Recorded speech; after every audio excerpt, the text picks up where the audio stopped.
If the kids had come home at night, no one would have found the rusted box buried behind the school.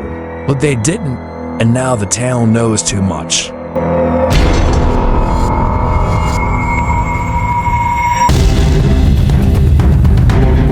Dunlow wasn't the kind of place you left.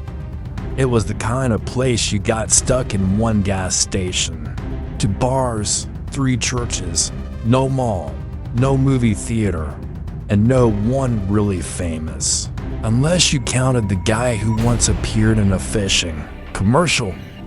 On the night of August 8, 2025, the high school football field was buzzing with floodlights and chatter. It was the last scrimmage of the summer before the season started, and half the town was sitting on the bleachers, pretending they cared about the score. Behind the bleachers, in the dark patch of grass where the chain-link fence met the woods, 3 seniors, Owen, Jess, and Matt, smoked cheap cigarettes and argued about whether to skip the rest of the game. "Let's go," Jess said. "We'll miss curfew, and my mom's already suspicious." Matt shook his head. "You hear about last week." Dylan Swade says he found something in the dirt behind the school, like an old crate buried deep. Said it rattled when he kicked. It just laughed. "You believe him?" Dylan's high half the time. "No," Matt said, voice low now. "I saw it, rust all over it, like army stuff." He wouldn't open it, though. Said it felt wrong. Owen glanced toward the game, then toward the dark stretch of woods. "How far?" "Couple 100 yards, near the maintenance shed."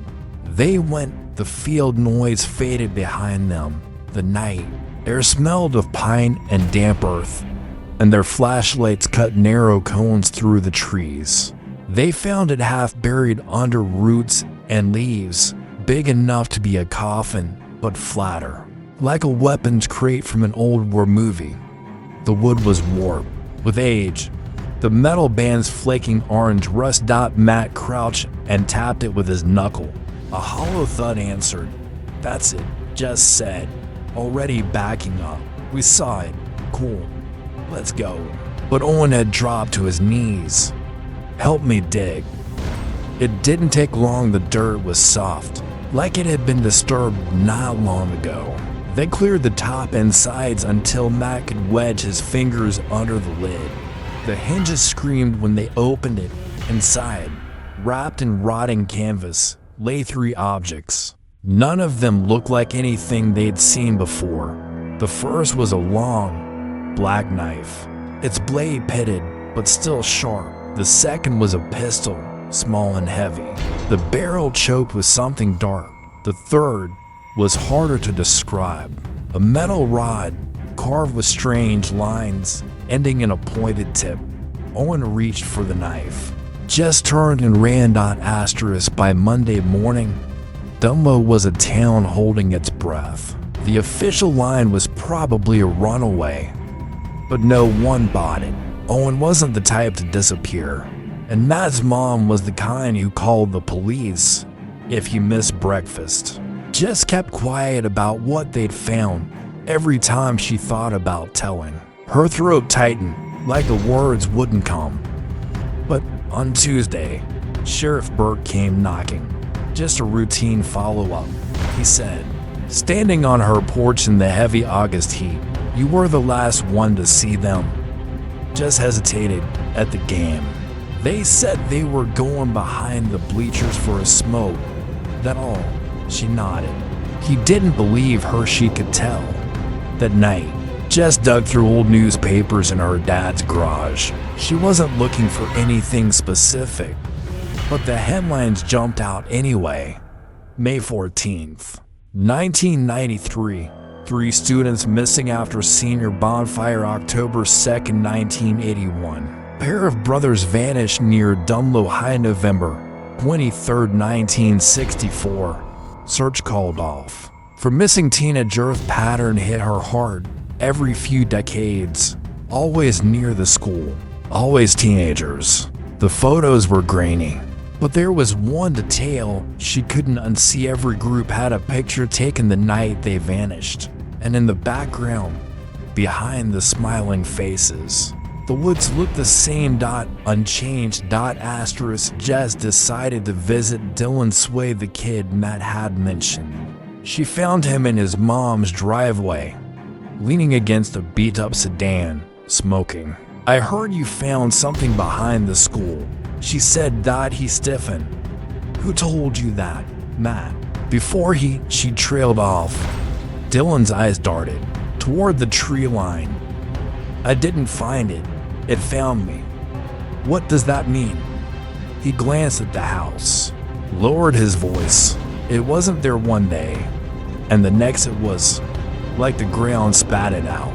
My dad says there's stuff buried all over this county from the old war. But this was different." Jess's stomach tightened. "Did you open it?" He shook his head. "Didn't have to. The lid was loose. I saw metal. Shapes felt like they were watching me." 2 days later, Dylan stopped showing up to school. His car was still in the driveway. His phone was still on his desk. His mom said she thought he was at a friend's. Jess didn't bother calling the sheriff. By Saturday, Jess couldn't sleep. She kept replaying Dylan's words. "It found me," over and over. At 1:17 a.m., she put on sneakers, grabbed her dad's old flashlight, and slipped out the back door. The August night was thick and heavy, the kind that made you feel like the dark was pressing down. She cut across the football field, the empty bleachers creaking in the breeze. At the far corner, she slipped into the trees. The air changed fast, cooler, stiller, as if she'd stepped underwater. She found the spot without thinking, like her feet already knew the path. The crate was there, only this time it wasn't buried. It sat above the ground, clean of dirt, the wood darker, the metal bands whole and strong like they'd been repaired. Her flashlight flickered. The lid was already open. Inside, the knife, pistol, and rod lay in perfect condition. No rust, no rot. The knife's blade shone like it had been polished. Jess's hand trembled as she reached for the rod. The metal was ice cold, but her fingers didn't want to let go. Somewhere behind her, branches snapped. She spun, beams slicing through the trees, and saw a man standing just beyond the light.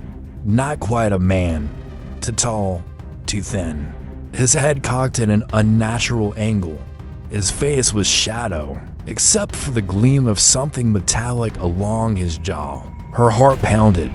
"Who's there?"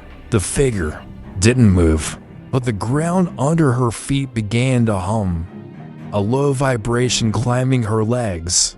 When she looked down, the dirt around the crate was shifting, tiny cracks opening in the earth like something underneath was pushing up. Jess grabbed the rod and ran by dawn. She was back in her room, the rod hidden under her bed. The home was gone, but she could still feel it in her bones. And in the woods, the crate sat open, waiting. Jess didn't know who else to turn to, so she went to the only person in Dunlow who seemed to remember everything, old Mrs. Heller. Mrs. Heller lived alone in a peeling white farmhouse on the edge of town. Her front porch sagging under the weight of junk she never threw away: old radios, gas masks, dented filing cabinets. When Jess showed her the rod, wrapped in a pillowcase, the old woman didn't touch it. Her eyes went flat. "Put that away." Jess hesitated. "You know what it is." Mrs. Heller's voice was slow, careful. "My brother found one, 1944. He was 14, working near the school, clearing brush for the war garden. They dug up a crate, just like that one." Jess's pulse quickened. "What happened to him?"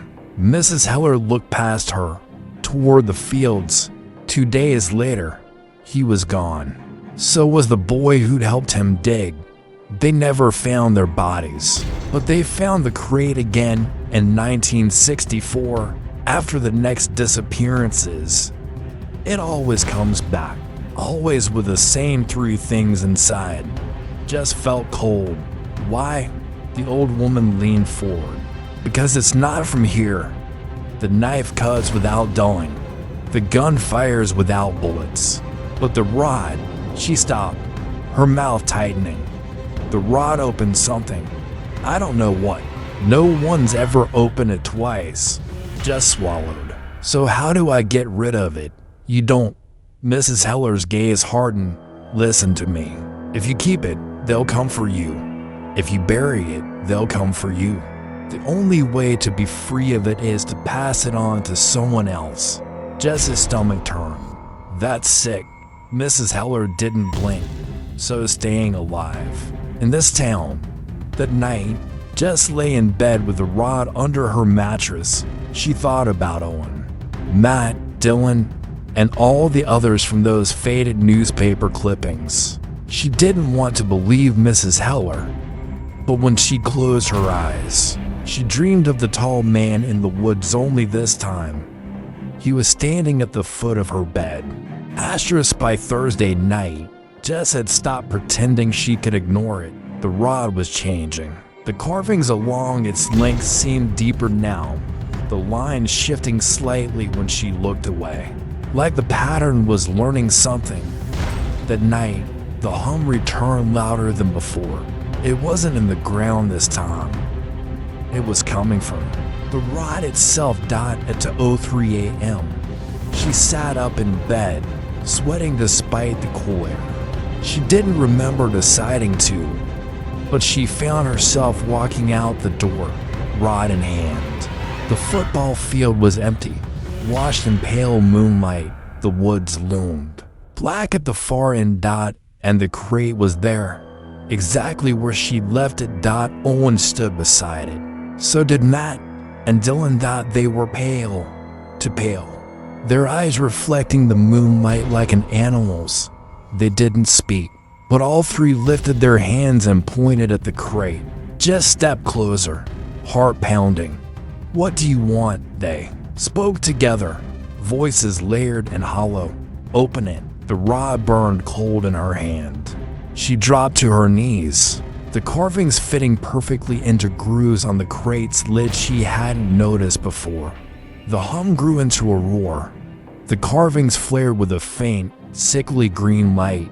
When the lock clicked open, the ground around her cracked like ice. The darkness inside the crate wasn't empty, it was deep, impossibly deep, and something was moving in it, stretching up toward her. Owen, Matt, and Dylan stepped forward and fell in, vanishing without a sound. Jess staggered back, but a voice behind her stopped her cold. You've used it once, it said. She turned. The tall man from the woods was standing there, his jaw catching the light like polished steel. Now, he said, it's yours to carry. He stepped forward, and she felt the weight of the rod in her hands grow heavier, so heavy she nearly dropped it. When she looked down, the crate was gone. The field was empty. She was alone. By morning, the news spread. No one could find Owen, Matt, or Dylan. Again. Jess said nothing. She hid the rod in her closet, but she knew Mrs. Heller had. Then right, sooner or later, she'd have to pass it on. And in Dunlow, someone always did.